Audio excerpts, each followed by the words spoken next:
Hai semua. Hi everyone. Hi Sarah. Hi Arti. Hello. Nice to see you. Yeah. We always see each other on the screen now. But it's great to see both of you guys today. Selamat siang, selamat sore, selamat pagi semuanya. Ini karena online, jadi kita nggak tahu ya kalian teleponnya dari mana nih. Siapa tahu ada yang dari belahan bumi yang lain. Jadi barangkali malam di sana. Get calls from other parts of the world, not just Indonesia. So it's 3:00 now. And we like to start on time. Jadi kita mulai aja. Welcome everyone, all the attendees, Tara and Arti as well, to our webinar today. Hari ini kita akan membicarakan mengenai managing family. Jadi karena kita semuanya sekarang harus berhubungan dengan family member kita jauh lebih banyak daripada sebelumnya, ya kan? None of us was designed to meet our spouse or our parents or our kids 24/7. Tapi karena pandemi ini kita hampir tiap hari 24 jam sehari kita dihadapkan oleh family dynamic, ya. Jadi so this is a very interesting topic. Dan hari ini saya ditemenin sama dua expert. I'm so excited to have you guys and introduce yourself as well. Jadi yang masih belum kenal, Tara Lee Susanto, Head of Gooroo Indonesia. Nanti aku akan minta Tara dan Arti untuk do a self introduction. And again, Arti Mulani, she is a dear friend from my previous life before marriage, maksudnya. But now, she's an experienced teacher, very passionate. She also has a background in education psychology. Yang nantinya Tara dan Arti bisa membagi pengalaman, membagi ilmu-ilmu atau knowledge yang berhubungan dengan topik ini. So maybe I will start with myself, introducing myself. Why am I here? Why am I talking about this? Do you need an introduction, Vanessa? So maybe some of you might know me as the CEO and co-founder of GoWork. Kalau yang belum tahu GoWork itu adalah company yang bergerak di bidang co-working dan flexible workspace di Indonesia. Saat ini kita ada lebih dari 20 lokasi di 3 kota, hampir 4 kota di Indonesia, di Jakarta, Surabaya, Bali. Tahun depan kita akan buka di Medan. Kalau Tangerang atau BSD dianggap satu kota, itu berarti kita akan ada 5 tahun by early next year. I'm also a mom of 2 boys, umur 7 tahun dan 5 tahun, yang nakalnya nggak karu-karuan, bukan main. And like most of you, I have been mostly working from home since March. It's interesting that I'm the only mom in the group, so I will be very. I'm going to ask you guys very tough questions. Cool. So Tara, would you like to introduce yourself and Gooroo, please? Yes, thank you so much, Vanessa. Hi, everyone. Thank you so much for tuning in. My name is Tara. Jadi aku itu Head of Gooroo Indonesia. Jadi Gooroo Indonesia itu sebenarnya kita adalah perusahaan asing yang dari US. Di US kita udah 5 tahun. Terus this year, sebenarnya pas banget during the pandemic, we decide to expand to Southeast Asia. And we have chosen Indonesia as our first country. So basically, why I'm here, I am in charge of the expansion. And that's why we're all here. And Gooroo is basically a tutoring platform. We specialize in one-on-one tutoring. So we match tutors with students, and we use this via a very personalized algorithm. By personalized algorithm, I mean pas orang diminta sign up, pas parents atau murid diminta sign up, bukan cuma diminta info seperti mau belajar apa, mau belajar math, Inggris, Mandarin, Japanese, tapi juga ditanya what are your learning difficulties. Jadi susahnya itu belajar di mana. Misalnya untuk anak-anak yang ADHD, attention deficit disorder, yang kayak di kelas mungkin bandel-bandel, kayak nggak tahu cara pay attention. Mungkin anak yang dyslexic, usually we take into all of those data and then we match them against our database. Terus nanti kita cocokin sama guru yang paling pas, sama guru yang paling cocok. And the reason we do this is because we believe in personalized education. Jadi cara kita mengajar atau our mission and vision, if I can say, it's actually to reimagine the ways of learning. Apalagi dalam masa-masa pandemi ini. And how we do that during these times is we do it through a virtual whiteboard. And hopefully from then, maybe from this presentation, you can get some insights on how we do those things as well.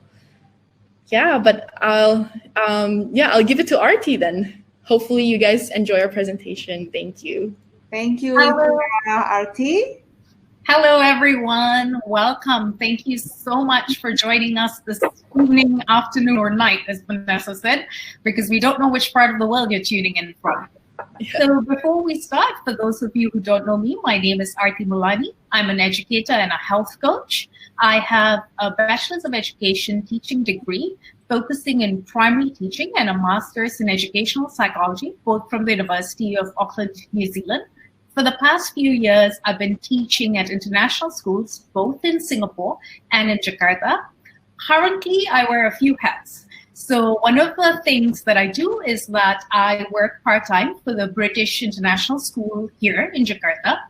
And by part-time, I mean I'm in almost every day, virtually now.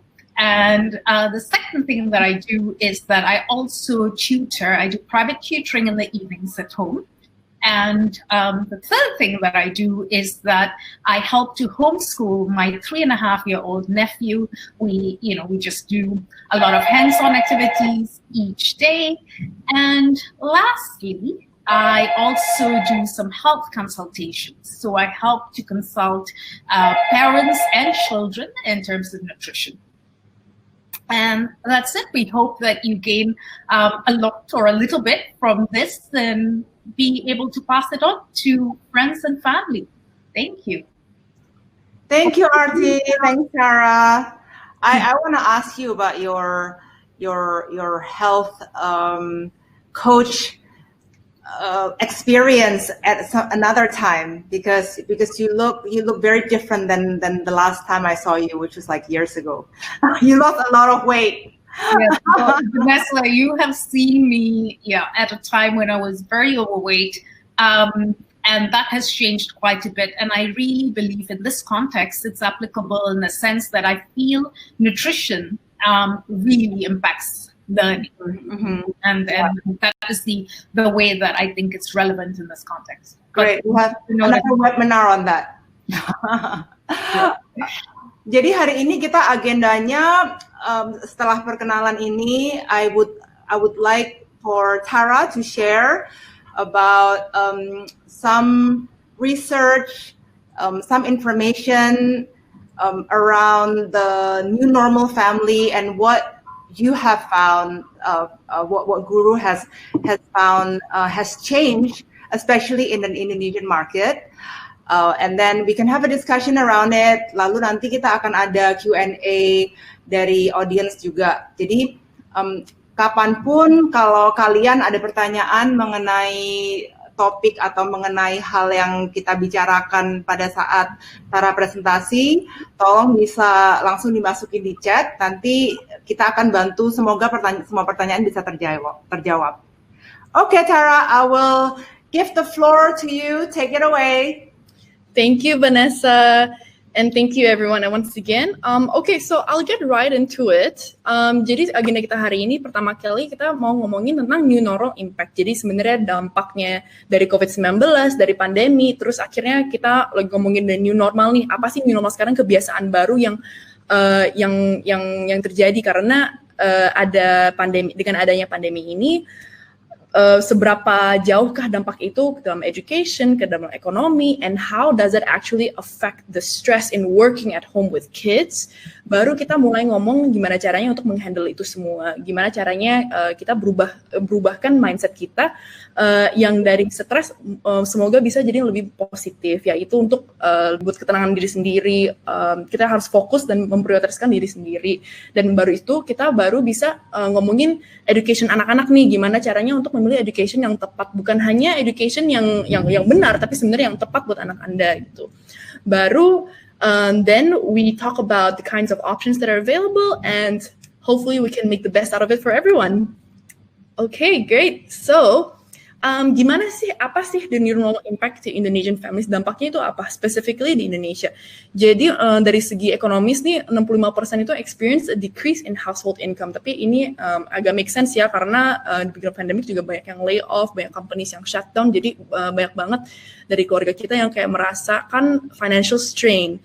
Nah, strain financial ini sebenarnya dia bercabang juga. Jadi dari stres sana tuh sebenarnya dia menimbulkan stres dalam hubungan bersama partner atau hubungan bersama keluarga inti yang lain yang tinggal di dalam rumah. Apalagi kalau misalnya ketemu setiap hari juga kan. Dari situ banyak orang muda yang juga mengalami anxiety disorders. Jadi there's a 6.8% precedence of people with anxiety disorders, and there's even a study somewhere that more and more people are actually seeking therapeutic help from professional psychologists. And finally, in relation to education, dalam segi pendidikan, 68 million students are actually impacted by the school closures. So schools have closed, dan baru juga Kementerian Pendidikan kita baru announce akan dibuka lagi dalam Januari 2021. Tapi until then we need to hang on tight, and until then juga keadaan nggak bakal normal lagi, keadaan pasti akan berubah, dan kita akan masuki era digitalisasi untuk pendidikan kita gitu. Okay, nah sebenarnya impacted by school closures. Nah, misalnya kita bicara impact itu sebenarnya apa sih? And in this context, I think the most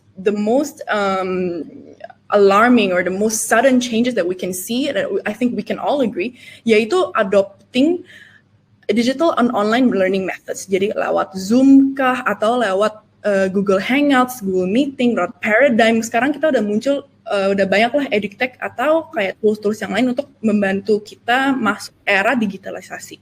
Tapi are we ready? So the question is, are we ready for that? Nah, kalau kita ngeliat data sebenarnya dari PISA scores, jadi PISA scores itu it's a study done internationally over students from all over the world, 15-year-old children to test if they're ready to face society.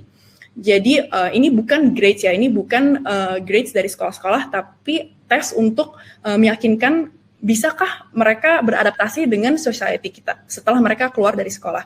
Dan dari hasil itu sebenarnya Indonesia berada di angka 371, yaitu sangat way below the world average, because the world average is at 478, and this is in 2018. So if we compare it to what's been happening this year, and if we learn what COVID has brought about, they actually did a number of projections, and dia beda-beda nih. Jadi di sini bisa lihat dalam waktu 4 bulan kita akan drop PISA score itu ke 360. Bahkan kalau misalnya kita extend ke 8 bulan, kita akan drop ke 350.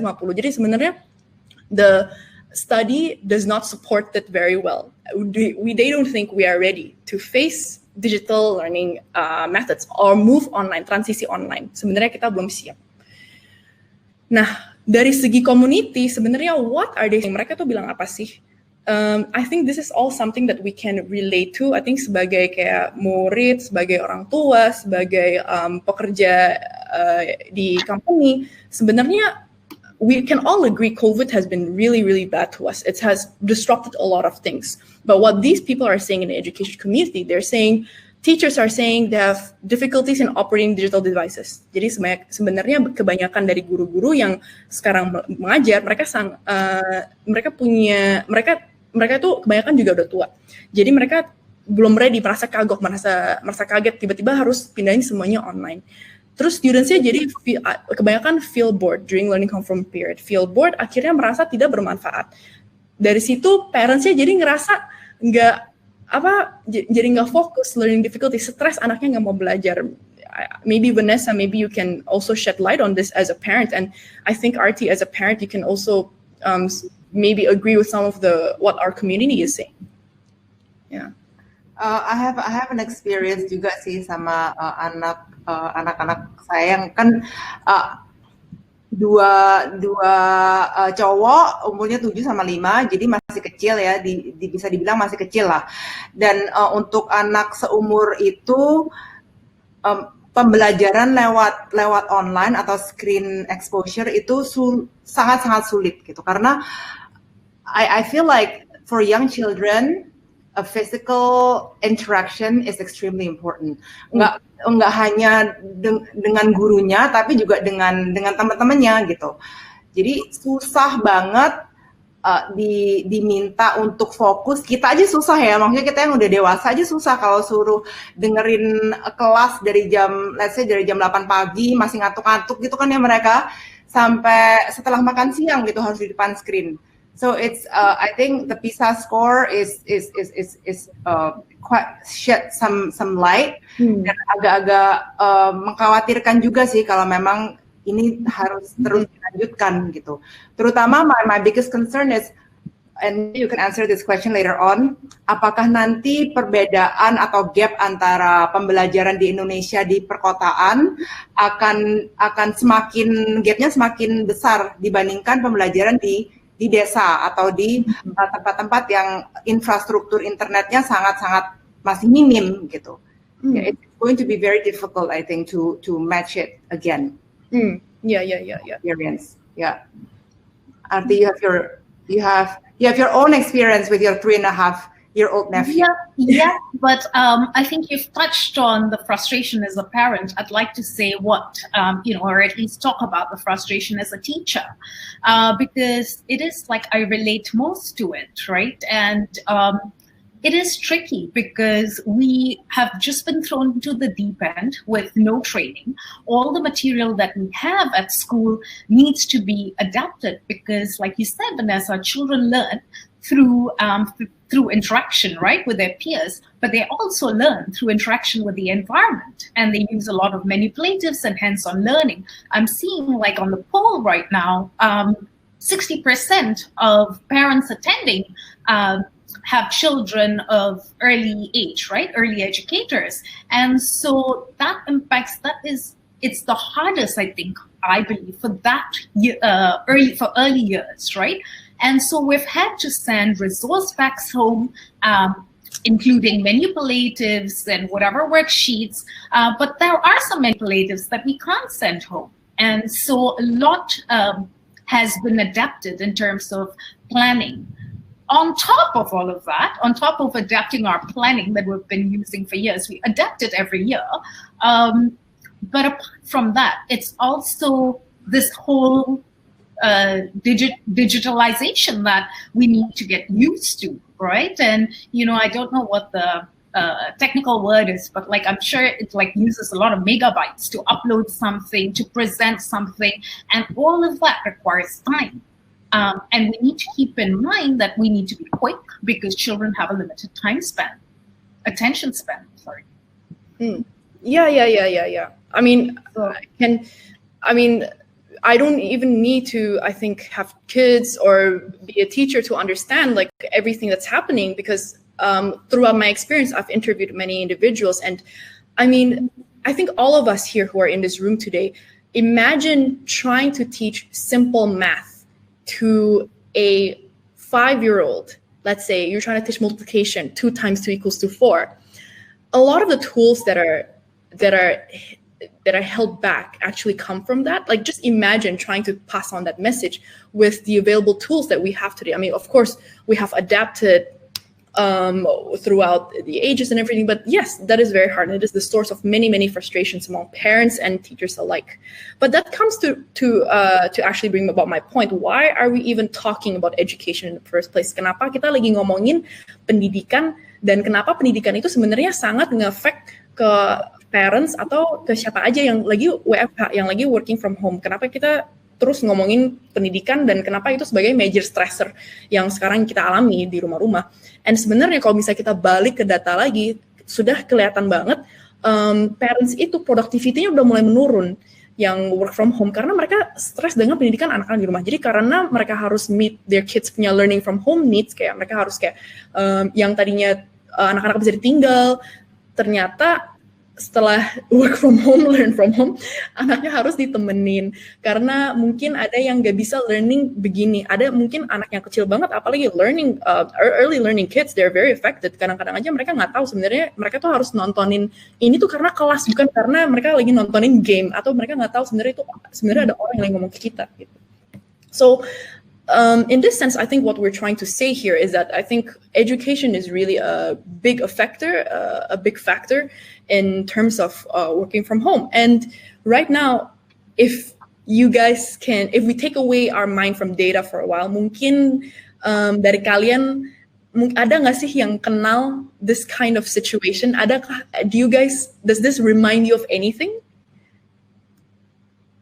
And if not, I'm gonna say it out here right now. So this is actually a very viral video that happened back in, was it 2017 or 18? Those times, those wonderful times before COVID, before the pandemic happened. And ini tuh video pas ada BBC anchor lagi di rumah, dia lagi mau delivering news, so it's like a very serious thing. They're asking him for his professional opinion, and then suddenly his kids come barging in. One of his younger daughter first goes like, "Oh, hello, daddy," and then what's even better, the baby with the carriage starts coming in. Terus emaknya kayak tiba-tiba masuk langsung kayak, "Oh my god, no," and tries to drag the kids. Terus kelihatan banget she was trying to drag the kids and stay away from the camera, and this was like very hilarious when we watched it, but we couldn't relate back then. Tapi inilah yang terjadi sama kita sekarang. This is what's happening, that we were laughing at them, but look where we are today. Ya, ini makanan sehari-hari kalau sekarang. Iya. Probably like the least horror background. Pasti banyak yang lebih horror lagi backgroundnya. Iya, Vanessa. Yes, because in this video, at least the mom's not behind the screen, right? Vanessa, I'm sure in your home situation, it will look, very different, right? This is the best case scenario almost. Mm-hmm. Yeah, exactly. So that brings about our next point. So how can we ever find a balance? So really, after understanding our issues, what we're facing with, gimana caranya kita bisa menemukan balance itu, and especially for Indonesian parents, adakah solusinya? Are there steps that we need to take? And I think from here, we try to say, jangan fokus ke banyak-banyakan. Don't try to read too much into it. Just two things. The first is prioritizing your individual and family needs. Jadi prioritasin dulu ke pendirian, ke kebutuhan sendiri masing-masing. Sebelum mikirin kayak, aduh anak gue gimana ya, kayak gue harus masukin ke mana. Mendingan set your mindset, put your mind in the right place, set your mindset straight, and try to find solutions that is right for you and your family. Jadi nggak usah kayak harus compare juga ke keluarga-keluarga lain. Yang penting memprioritaskan apa yang harus dilakuin dulu, whether that's by maybe taking your kids out of the school altogether, or maybe even moving your kids to a different school.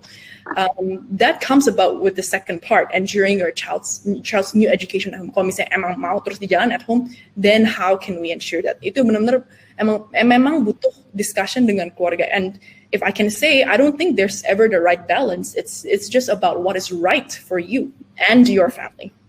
Yeah. Sarah, if I can just add into that, I think it's like you said, it's different for every family, right? Because our situation, overall is similar, but specifically it is different. And I think when considering that balance, it is very important, to think or to discuss with your partner whether both of you are going to work the same way, if both people are working, or whether one of you will slow down or both of you will slow down, and not, because we live in such a culture that it's very, you want to get ahead financially and you want to be more and more. Perhaps this is a time to sit back and reevaluate that, and maybe living with enough for now, is more important, right? And also, I think when deciding your child's education, right, if you're not happy with the way that your child's online schooling is conducted, then you need to make a decision whether you want to take that time, pull them out of school, and both people want to homeschool, or the mom or the dad, whatever it may be. And also, I think apart from all of that, I think when it comes to family needs, it's important that to spend time outside, I think, and get some sun and some physical activity, because children are deprived of that now, right? They're not running around, they're not playing with their friends, and I think that really benefits learning. So those are the different things that I think parents need to think about. Again, every home is different. Yeah. Definitely every home is different. It's all about finding what's the right one for you, and how do we even get there? So how can we get to the point where you understand apa sih yang sebenarnya cocok buat aku dan cocok buat anak-anak aku, buat keluarga aku, buat papi mami aku, itu sebenarnya apa, and how do we even get there in the first place? Apa yang membantu banget sebenarnya itu untuk apa yang namanya, we like to call it recentering your goals and priorities. And reframing your problems, namanya reframing. Jadi reframing ini sebenarnya itu semacam pertukaran mindset aja. Jadi yang dari kita namain dysfunctional belief, kita bikin jadi reframe. Jadi kita ngelihatnya dari posisi dari yang lain. Jadi misalnya yang pertama, on reprioritizing your needs. Dysfunctional belief mungkin banyak banget dari kita. I mean, I admit it. I have thought about this as well. Aku juga kayak pernah, there's a week where I was very depressed and I just hated my life, and my dysfunctional belief was actually, if only this pandemic did not exist, life would be normal. And this is a very toxic thing to keep thinking about. So what will actually be even more helpful, apa yang mungkin bisa membantu itu, memang susah, nggak ada yang bilang ini gampang ya. Tapi apa yang bisa membantu itu kalau kita misalnya ngeliat ini sebagai opportunity, daripada kita keep believing in this dysfunctional belief, yaitu instead of thinking of that, you have to think in a way, misalnya, this pandemic has allowed me to reflect on certain areas of my life that need re-evaluation. Jadi yang sebelumnya sebenarnya aku tidak tahu, tidak baik, ternyata malahan aku menemukannya dalam situasi ini. Dan yang kedua, on retaining relationships, ini hanya contoh ya, para pemirsa. For example, if you say like, this pandemic has made me feel more lonely and isolated, daripada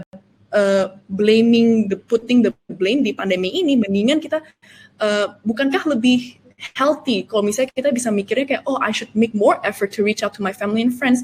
Are my friends okay? Are my grandparents okay? Do my grandparents miss me? I should pick up the phone and talk to them. And this is very, very important during the times of a pandemic. And lastly, you can even renew your routine, like coming up with a new routine to cope with changing times. Yang tadinya gara-gara kerja kantoran terus nggak bisa olahraga, mungkin sekarang akhirnya this is the time to go out there and do some new exercises. So it's all about recentering your goals and priorities, and then from there you can decide what you want to do with the next step. Yeah. Kalau boleh sharing dari pengalaman aku selama pandemi ini ya, jadi I totally agree with you with the reframing bit, and I saw some comments about gimana nih ya sekarang kebanyakan anak-anak kita harus screen time-nya nambah karena kalau orang tuanya harus kerja, terus anak-anak juga harus teroccupied dengan sesuatu dan kita nggak bisa nemenin mereka keluar atau kita nggak bisa main sama mereka atau homeschooling anak-anak kita, then how can we do this, right? So I think it's in my case I found it very, very useful to create the routine tadi yang nomor 3 ini.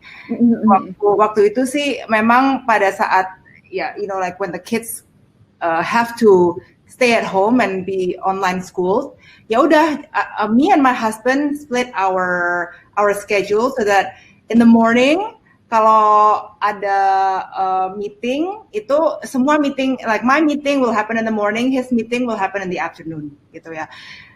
Dan tentunya kalau anak umur 5 dan 7, I don't know how old the audience kids are mostly, but for 5 and 7-year-old kids untuk mengoperate Google Drive, terus pindah dari Zoom, abis itu pindah ke website ABC untuk play a game, and then you have to go to like another site. Itu kan susah kan? Jadi udah kayak bener-bener impossible kalau kita mau multitask. We tried to do that before.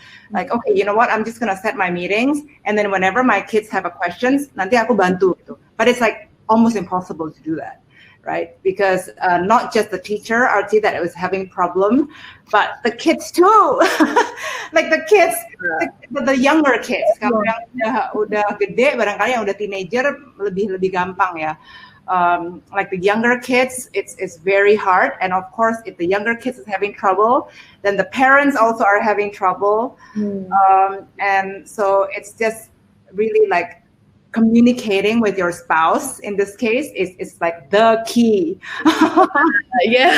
In charge of what? Jadi kayak benar-benar bukan I expect you to do like 50-50 tapi nggak jelas gitu pagi siapa sore siapa atau pembagi waktunya gimana, then you end up fighting with your spouse, right? That's what my experience is with it as well. Well, looks like you're speaking from personal experience, Vanessa. Oh yes, totally. But I hear you. It is very tricky to for young learners, right? And I see a lot of our parents have young learners, and it is the trickiest for young learners because they need to feel and touch, and they're tactile learners, right? And so there are two things I want to touch on, right? When it comes to reprioritizing needs, I would like to talk about what the priority is for young children. I think at the moment, academic accomplishment and being able to, for example, a first grader like your 7-year-old son, to be able to first or second grader, to be able to do double-digit additions, I don't think is as important as making sure that the child is, calm and balanced and loved and secured. And what I see is that a lot of parents, because this is the first time they're sitting for long hours with their children and with the teachers as well, right? They can get into this frame where they get very critical of the children and what they're like, oh my goodness, my child doesn't know how to do this. I've paid so much money for their schooling. This is what he doesn't know. And that can get very, very negative. But when that happens, a child's spirit is crushed. Another thing that I think parents do when, I'm at the receiving end of this, right? Parents are watching teachers, right? They're like a hawk, right? Like watching and like, oh my goodness, is this what I'm paying the school for? This kind of teacher? And it adds a lot of pressure. And, even if it's unsaid, it's vibration, right? And energy. And I think all three of us here at least believe in that, right? And I'm sure a lot of the parents believe in that as well. And it's all very negative. And that's why this reframing is very important. And one of the most crucial questions I think that parents need to ask themselves is it more important for my child to be able to do 22 plus 24 right now? Or is it okay if, that waits for a little bit more time, but the children become more resilient? Another thing I'd like to add on is when it comes to renewing your routines. Children usually get ready for school, they eat breakfast, and they go off, right? And all that time is allocated to in the morning. What I feel now is that a lot of children are like getting up 10 minutes before, and they are coming online. They are not ready. They're half awake. They've not eaten. Again, I think nutrition is very important. Good nutrition is very important for learning. So how can a sleepy, hungry child focus? I mean, as adults, we also, we drink our coffee, we eat something, we make sure that we have showered to get into the zone of working, right? As a teacher, and even as parents working from home, you create routines to be able to zone in and work efficiently, right? Because if you don't do that, you want to maximize the amount of screen time. We know that a lot of screen time is not good for children. So the time that they're on screen, you want to maximize learning, right? So I think these things are very important. Children thrive on routines. So it's very important to establish very clear routines, just like how you would if your child was going to school. Have that time in the morning to do whatever it needs, whatever needs to be done, whether it's praying, physical activity, taking a shower, eating, and all of that. I think it really, really helps. We want to set our children up for success. Yeah. I think a really common theme that we're seeing here is, I'm even looking at a chat from Martin who's talking about emotional quotient. I think a lot of the common theme that we're seeing here is resilience, and how resilient is our family? Are we all able to adapt during these times? And I think RT brought up such a very good point, because this is, especially for younger children, it's very crucial for them to see how well their parents react in times of crises. And so it's very important to put your emotional well-being first and to steer that ship into where you're into where you want to direct this family. And on that note, after hearing your frustrations as a teacher, as a parent from Vanessa, I think it comes down to what technological outlets there can do for you guys, can do for everyone there, maybe everyone who's watching. How can we make it so that we're not making things worse? Because sebenarnya kalau misalnya kita mikir-mikir lagi, sebenarnya sebelum pandemi ini juga the world of education bukan hanya di Indonesia ya, tapi juga di seluruh dunia sebenarnya education kita banyak kritisismenya juga. Dan sebenarnya sebelum pandemi ini kita sudah banyak problem-problem seperti technological setbacks, value-driven experience support. Sebenarnya all of these problems are already out there. Cuman karena adanya pandemi, karena adanya COVID, jadi tambah parah aja. Jadi tambah kelihatan borok-boroknya dan tambah kelihatan how fragile our system actually is, our social system actually is. So what's important for me, at least, when I eventually venture out there and try to create something that is of value, how do we not make things worse? We must identify 3 different problems. And the first is understand that there's a technological setback. Kita harus mengerti kalau teknologi itu bukan jawaban untuk semuanya. Jadi, yes, it sounds ironic because I'm trying to launch an edutech company. Tapi that's where we must really recognize apa yang tidak bisa difulfill oleh teknologi.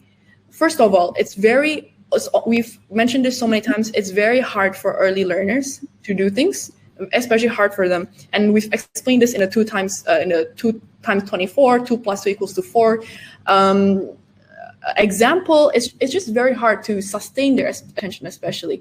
Dan kebanyakan dari edutech yang sudah ada sekarang di dunia, yang di Indonesia itu we are fostering an independent learning, right? Jadi kayak kita bikin konten, kita keluarin konten.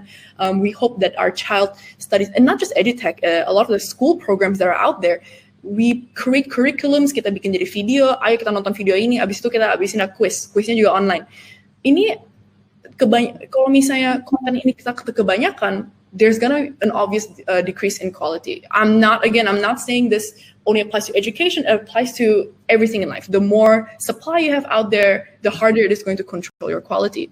And that affects in your value-driven experiences. Dari yang tadinya kita sebenarnya bisa mendapatkan mentor dari menemukan guru. Sekarang kita tidak bisa menemukan guru, malahan kita udah argue di technological setback.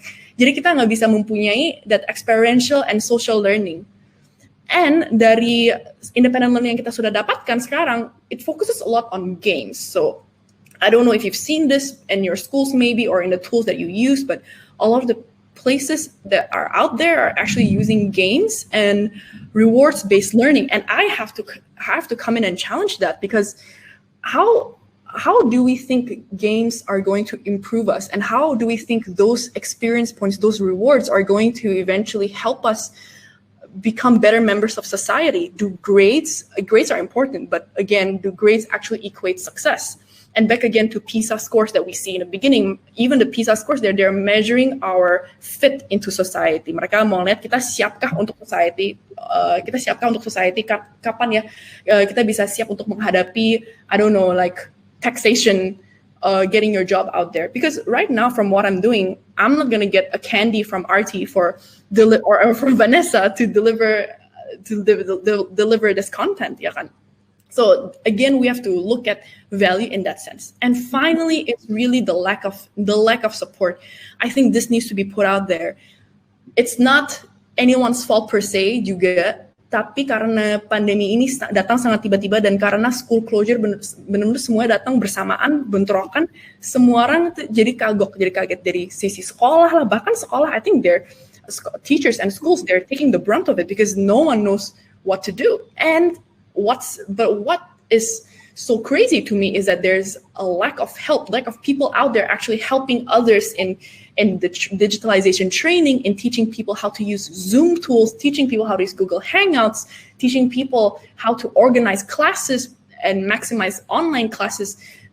And I think this comes to a short. It's also because there's a shortage in experts who are just simply not equipped to be there. So by identifying these problems, we can eventually come about to looking at solutions, right? Looking at solutions for these problems. And I think we need to take a step back as well and seeing our child's individual needs. So these are individual needs that Gooroo has identified. So they're based on instruction, discovery, storytelling, analogy, theory. Tapi nggak tentu juga kayak misalnya aku masih kecil, aku cuma bisa belajar lewat storytelling. Jadi storytelling itu kalau misalnya diceritain, didongengin, baru mereka bisa mengerti. Sebenarnya nggak cuma satu juga, kadang-kadang ada anak yang perlu instruction, yaitu mereka dijedarin terus kayak, ayo kerjain soal ini, soal A, B, C.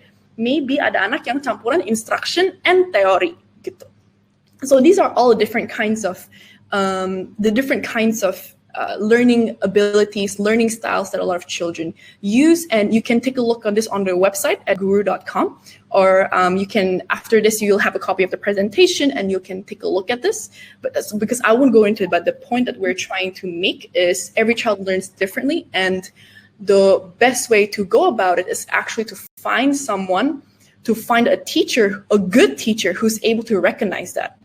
So coming into personalization, so I talked about personalization a lot. How can we scale personalization? I received a lot of challenge in the beginning about personalization actually, karena banyak yang bilang kayak, Tara, okay, personalization is fine. Like, emang semua orang kayak belajarnya beda-beda, jadi kayak in a way we have to personalize everything. Tapi how are you gonna scale up personalization? Bukannya personalization susah ya. The fact that we have to prepare each material, each subject cater to each student, itu kan susah banget. Mana bisa orang kayak begitu? Mana bisa kita punya waktu untuk melakukan itu, ya nggak? Tapi sebenarnya my answer to this goes back again to recognizing the teacher who can really address your child's individual needs. So everything that we're doing right now is personalization. The fact that the three of us are here right now is because we're personalizing who we talk to, what kind of materials we want to present, who am I having dinner on Saturday, what am I eating on Monday. There's aspects of personalization in every single thing in our lives. And this does not go to say we can't have it for education as well. Dan gimana caranya kita melakukan ini? We match them with the right tutors. We find the right teachers for them. And that is not at all that difficult. A lot of people actually think there is a lack of teachers, a lack of good teachers that are out there. But tapi sebenarnya problem ini tuh, again, sudah ada sebelum pandemi ini. Dan bisa di-solve kalau misalnya kita memberi the right support to the teachers. So what is that? It's as simple as educating our teachers on digitalization skills and upscaling. So on our virtual whiteboards, we actually train our teachers. We teach them how to use the tools. We spend time with them. We even spend one-on-one time sessions with them to help them get used to using all our tools, using our whiteboards, even to the point of like setting up their internet if they have any problem. I mean, why not invest in these teachers? They're the ones, they're teaching your kids. And after this, Arti, maybe you can shed some light on this because you're a teacher yourself. But at the end of the day, di balik layar-layar itu, di balik konten yang dibuat sama sekolah-sekolah, itu sebenarnya siapa lagi selain guru-guru yang membuat konten itu. So it doesn't make sense why we should not empower our teachers with these kinds of tools to be able to teach our students the right way. So as long as there's so many people out there who are ready to give the right kind of insights. So at these times, at the end, like simply put, like we have to help each other. Yeah.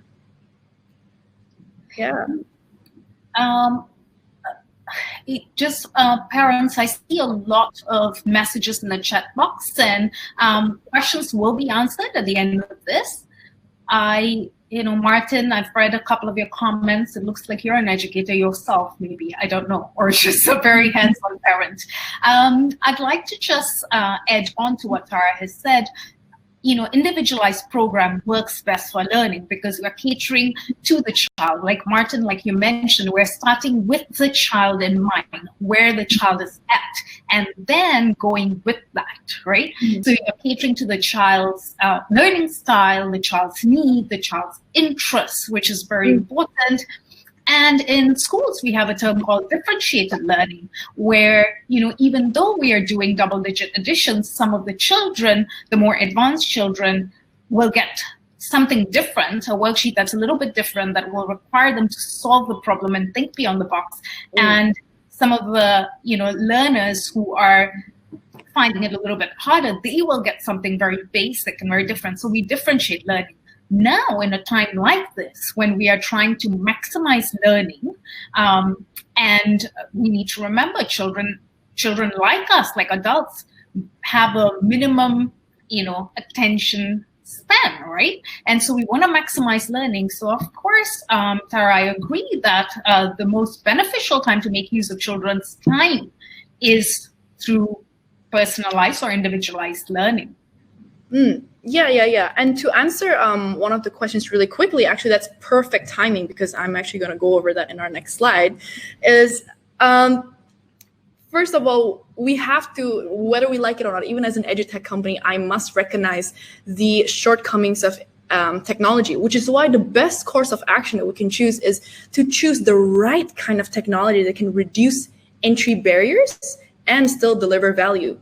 So what kind of technology will not make my kid even more stressed out? What kind of technology can not lessen the burdens of my child not having to meet my friends?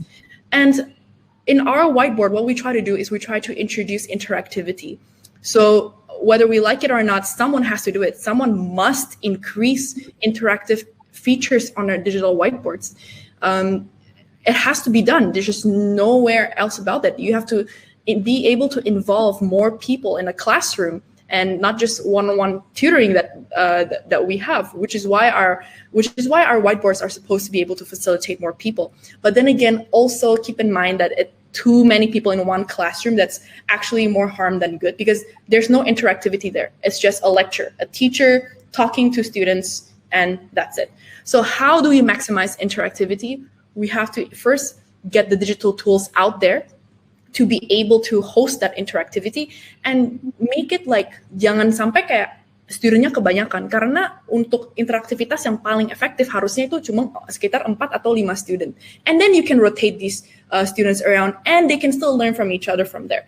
And then from the whiteboards, they can actually interact together and then they can still do exercises together, which is very, very important for early learning children. For children in secondary schools, they have already developed that resilience, they have developed that ability to be independent. Mereka tahu mereka harus kerjain soal yang mana, mereka harus kayak, oh gue ada tes bulan depan, berarti gue harus mulai belajar starting next week. Itu at least di sana, at least mereka tuh sebenarnya sudah punya, to a degree, they already have that sort of independent learning, which is why independent learning tools are very, very useful for them. So when I say independent learning tools, they're like basically content yang kayak udah ada soal-soalnya, terus at the end mereka ngerjain quiz, which is why those students are doing fantastic during this time. And this is also a good opportunity for me to answer Vanessa's question earlier when you're talking about how can we close the gap between learning di tempat-tempat yang desa, remote learning, terus sama learning di perkotaan. Apakah akan ada big gap? That's why like our PISA scores are so low. And the answer is yes. That's why our PISA scores are so low, because our cities are doing much, much better than the perdesaan, which is why the second feature of choosing the right kind of technology, we must also be able to decrease the bandwidth that's needed to host these digital whiteboards in order to reach all devices in all areas. And this is really not an ideal situation, karena aku juga suka dengar kayak cerita kayak bahkan ada orang tua yang sampai nyuri laptop atau nyuri HP biar anak-anaknya bisa online learning from home. Ada yang naik pohon, ada yang ke kuburan. This is like real life story from the villages. Yeah, It's very, very sad. Yeah. That's really, really sad. And how can we? The question is, the solution I think is not, we can't save everyone, but how can we best save them to the best of our abilities and not make things worse? I think that's the reframing that we should be looking at. Yeah. And finally, just on my last point on personalization does not just end with the teacher. The technologies that we presented over here and over here, they're just the tools that help propel the teachers to get there. That's why I place such an important value in teachers, because in with these tools, they're like our teachers' weapons to do things. So instead of putting our technology on the pedestal as the superstars, misalnya, oh niat nih, I have digital whiteboard gini-gini, I actually prefer to put in the human capital. I really prefer boasting about my teachers instead, because look, my teacher is amazing. Look at how my teacher is teaching students on Zoom and on Google using my tools. So coupled with these things, I think is really how we can really make that level of personalization, take it a step above, and introduce things like this is where the value comes in. Introduce things such as, you're introducing your child's progress. And this is very important when I talk about child's progress. Gak cuman progres yang kayak, oh matnya nilainya 70%, fisika 80%, gak cuma itu aja, tapi juga dalam kualitas-kualitas yang lain seperti leadership, kesabaran, atau tingkat kesabaran, atau many other things. All these aspects, communication, imagination, creativity, those are the things that you also, all those objectives that you also need to measure really during this time. Because back again to Artie's point, emotional well-being, resilience, the attention that you give your students during this time, that is more important. What is more important now for your child to get 100 in chemistry, or for your child to be okay during times where everyone is not okay? I think, yeah. Sorry, Tara, I have to be a police here. We have about 10 minutes left, and I would like to leave some time for Q&A. So if you can maybe use the next 3 minutes or so for the slides, so that people will have time to ask questions. Thank you. No worries. Thank you for. Oh, it's a very, very interesting subject. Thank you for policing. I'm actually done on that note. Yeah. Oh, okay. That was easy. Great. I'm a very good citizen. I love the police. Tara, I'd just like yeah, Artie? Sorry, Tara, I'd just like to say that I really appreciate you saying that, in other words, I guess, that teachers are the main resource and technology is just there to facilitate instead of the other way around, right? Technology is not the end all and be all, right? The teachers are the real resource. We're putting in a lot of work. And yeah. Mm-hmm. Yeah. I'm just going over some of the chat questions. There is. Yes, you can see the questions, right? One question I think is about interaction, like kids interaction. Probably this is from Andre. Bagaimana kita bisa memfasilitasi kalau anak-anak harus memang berinteraksi sama teman ya? I think I brought up the point too. I feel it as well, Andre, that my kids is having a hard time just having 100% online learning, right? And then I think Martin mentioned play dates. That's exactly what I did. And I would love to hear from maybe Artie and Tara as well, if you guys have any additional ideas on that. No, I absolutely love what Martin has commented. I had a feeling he was an educator, so I'm an educator. Yes, I think play dates with supervised protocol is one way to encourage it. And the other thing that I feel is this is something that we are not going to see. This is once in a century type event, right? So if children don't socialize very much during this period of time, I don't think on a bigger scale it makes such a difference. Perhaps this is the time that they can spend with family, and being safe is more important. That's my take on it. But Tara, feel free to comment on that. Yeah. I mean, for sure, I think you both are the experts here. Being that I haven't seen my nieces and nephew in a while, but I really do believe in nutrition as well, and being supervised during playtime, and social interactions, especially playing outside. I actually think it's much healthier to be outside, to receive some sun. There's actually a study that I really like. Well, personally, I really like hiking, but there's a study that's done that argues that humans are actually made to be outside. And this is done by showing people varieties of nature images, and their happy hormones actually go up. Yep. And I think that's a part of the human or natural aspect that we must rely on, especially during this time. On that note, I might actually. Nanda has a question. Nanda or Nanda. I'm sorry if I'm not pronouncing your name correctly. It's asking, what is the ideal time for children to study on screen? Can I answer that? Yeah, of course. So I think, right, there's no ideal time, as in like, early morning or afternoon. Naturally, I think for most of us, early morning is the best time, right? Because it's the least distractions.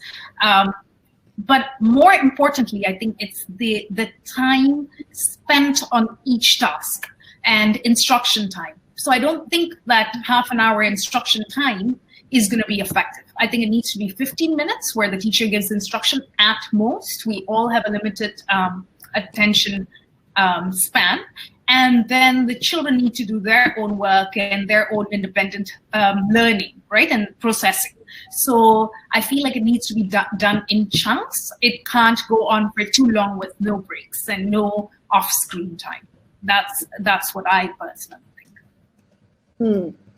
Yeah, I'm just answering some questions on chat, replying to some questions over here regarding Gooroo, while you answer some of the other questions. So yeah, our teachers, we don't actually create our own curriculum. We don't create our own content, but what we do is we source really amazing teachers. I screen them personally and make sure that they're able to deliver the right content, and by using the virtual whiteboard, which you can try firsthand. I've noted down the website there. It's gooroo.com/online-tutoring. And you can actually use that whiteboard to deliver the best content available. So you can upload pictures, you can draw lines, you can even insert formulas. It really depends on the teacher's creative freedom and how that particular teacher wants to bring the pelajaran. Yeah. There's another question as well, Tara. I think this is directed to you. Do parents treat these classes as enrichment classes? Or is it like more linked to the curriculum at school? Yeah, so parents do treat them as enrichment classes, but also in the sense that they it's like ngeles tambahan. Jadi ngeles tambahan tapi online aja gitu sih. We do in the US, we do have courses such as mentoring.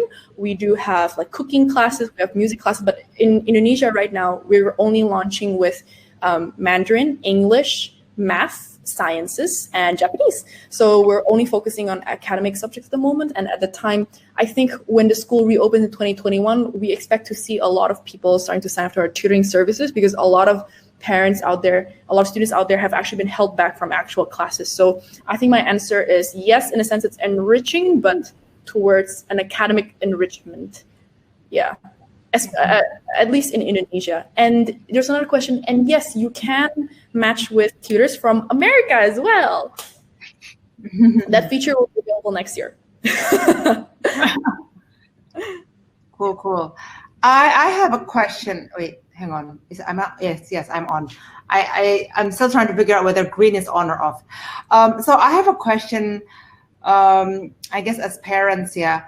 Gimana caranya kita supaya bisa, karena kita lihat kayaknya online schooling ini akan cukup berlangsung cukup lama in the near future. Even when the school is open in Indonesia, I don't think all parents will be comfortable sending their kids to school. right? I would imagine that the Ministry of Education will suddenly open some part of a school yang di zona hijau barangkali. Tapi if you as parents are not comfortable sending your kids to school, then the school must give that option for the parents to continue their kids' education at home, right? So maybe from both of you, Arti and Tara, how can we be more happily active in facilitating the education of the children at home if we have no choice? I mean, it could be that the school is open, but we're not comfortable of sending the kids, or the school will not be open until maybe like mid next year, right? Karena I think our emotional well-being really affects how the children develops their emotional well-being, right? And like you said, doesn't matter maybe if they know multiplication table by the time they're grade 1, but if they are not stable emotionally, that's something that is much more difficult to adjust later on, right? To rectify, right? Gimana gitu caranya supaya kita juga bisa lebih happy untuk facilitating this. If we're not up for it. Some parents are actually very much, I mean, has that patience of gold, you know. I'm not one of them. If I have to be open with you. So from my side, I think one thing that can make parents happier other than reframing and trying to stay positive. Other than that, I mean, those are it's very hard to do. I think transparency is very important. Transparency between the parents and the schools, especially to develop that kind of relationship with the parents. I think that's really important. When I was speaking to some of the teachers in the very beginning, doing my own research, a lot of parents and teachers express frustration in the sense that they don't know what the school is doing. They're just like, okay, what is my kid supposed to do now? There's a lot of confusion in that. And I think if you're able to facilitate that sort of understanding, the sort of environment, and understand that everyone is just as confused, and try to but I think this is coming from the school side, because I think the school does need to be more transparent in the ways that they teach to the parents. On the parents itself, maybe RT can offer some insights on how you can facilitate this. I think first and foremost, again, I'm going to say something very out there, and I've already said not to focus on academics, and I'm an educator, so that's an irony in itself. I'm going to say that parents, again, need to look like the thing that we discussed earlier, right? Priorities, right? Yeah. If a parent or both parents can take a step back when it comes to work and financial well-being and trying to achieve, because that's the culture we live in, right? Everyone's trying to get ahead of each other, and we all want more and more and more. And so if we can reflect and think about whether that's more necessary, right? Because time with children right now is very precious. This time, hopefully, we will never see another pandemic, right? So this is a different opportunity given. Are we still going to be doing the same things? Or are we going to adapt and do different things? Again, children are mimicking our behavior. They're watching us all the time. This is also a time that parents are working from home. I think I forgot to mention earlier. I really think it's important to take care of the conversations that we have while we're working at home as parents, because children are seeing how you talk to your colleagues. Children are seeing how you talk to your staff. And this creates an impression for them, right? So I think all those things need to be considered. Yeah. And especially choosing the right kind of technology. Like Arti said in the beginning, if you don't like what the school is doing, if you don't like what the teachers are doing, maybe it's time to reconsider other teaching methods. And Martin also brought up something about like homeschooling. It really then comes back to what you think is the best for your child. And once you are comfortable with choosing what you think is the best for your child, then I think then that's where you can get that confidence, knowing that what I am doing really is the best. And at the end of the day, again, I think we just want to be success. For us is you can't really measure success in grades. It really depends on what you yourself make out success to be, whether it's by being the best kind of person in society, or a star student, a star athlete, that's all up to you. Maybe one or two more questions from the audience.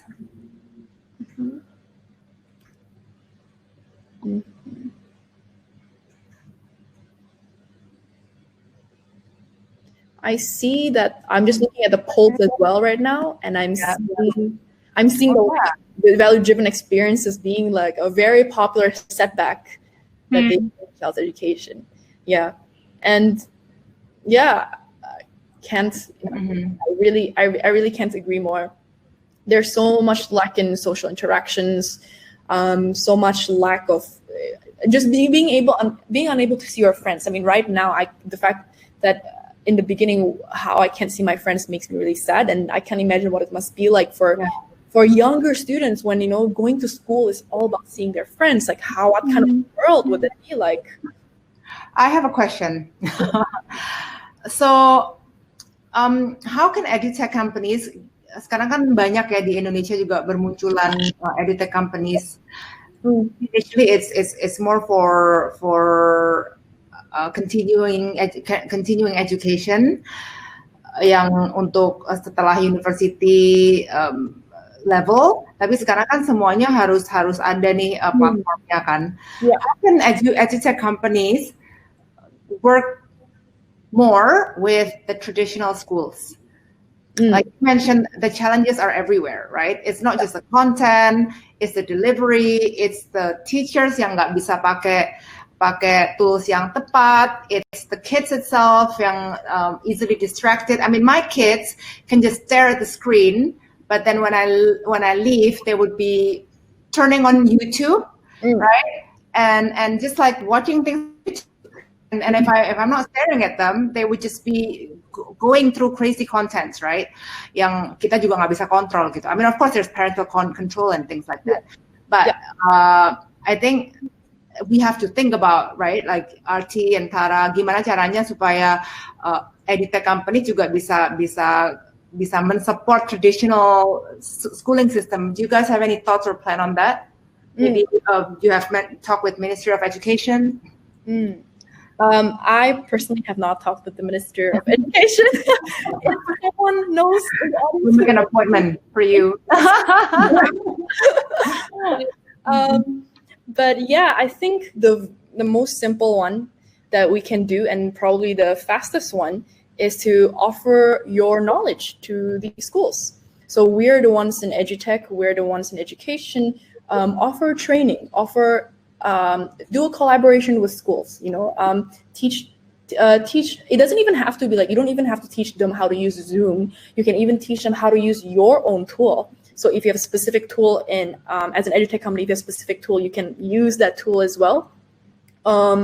Teach the teachers, show the parents. In fact, I think this relates to your previous question too, Vanessa. Show the parents how great, how fantastic of a tool you have that you can support your students with. And I think that also brings a lot of ketenangan bagi orang tuanya yang tadinya, aduh gimana ya, tapi dengan adanya, this edutech is stepping in, they're supporting with the schools. Okay, I think they got this covered. They're the techies, but they're the ones with the tools and gadgets, and they're here for my they're here for my kids. And I think that is one solution that I can offer, that I can share. Okay, great. Okay, so we have 2 more minutes before it's 4 to 10. Maybe one last word or message. If the audience can take one key point from today's key learning from today's session, what would it be from Tara and from RT? You guys can volunteer first, whoever jump into this question. I always like to ask this question, by the way, because especially for a longer webinar or content, it's always like, what is it that I learned, right? Like, what is it that we should learn from this, or the take-home message? I would say for me, I think prioritizing emotional well-being, because when a child's spirit is crushed, with parents hovering over their learning and telling them things that they're not good at, it really dampens their spirit and stops learning altogether. So I would say prioritize emotional well-being as opposed to academic accomplishment. Again, irony because I'm an educator. Great one, Aarti. Totally agree with that. Yeah. Yes, Tara. I actually agree with Aarti. I think that's the main one. But since Aarti has taken that point, I would actually like to bring the light onto the plight of our wonderful teachers who are out there trying their best. Our teachers, everyone there, they're all trying their best to deliver the best kind of education. And especially at Gooroo, the kinds of teachers that are out there, I've personally talked to them myself, and they're really in it just because they really, really want to teach. And by supporting them, empowering them, I think empower is the right word, by empowering them with the right kind of tools, with the right kind of support, digital support, that will then enable your student to become really the best, because you need someone else who's not your parent to become a role model. Great. Thank you so much, both of you, Tara and Aarti, for such wonderful, insightful information, conversation, and sharing. Hopefully all of you guys learn as much, or if not more, than I have. So if you click on the offer, you guys can see that Gooroo has a special offer for you to try on their platform. Langsung bisa diklik dan bisa ke websitenya juga, GoOroo. I actually typed gooro.com and it went to another website. So don't forget, it's double O's on both. Yes. And then you can find out more and ask Tara and Aarti. I think you guys share your information there as well, right? Yeah, of course. Oh, and yes, Yes, you're able to get a copy of the presentation file later. I think you will be emailed a copy, or you will be sent a link to something. I think we can start that out easy. Yeah, I think that's a question from Steven, is it? Yeah. Yes. Okay, great. Thank you so much, guys, for your time. Stay safe, stay sane, and don't forget to be outside and go outside to get some sunshine. Yeah, sunshine, so important. Sunshine is good. Vitamin D. Bye, guys. Bye. Bye. Bye. Thank you.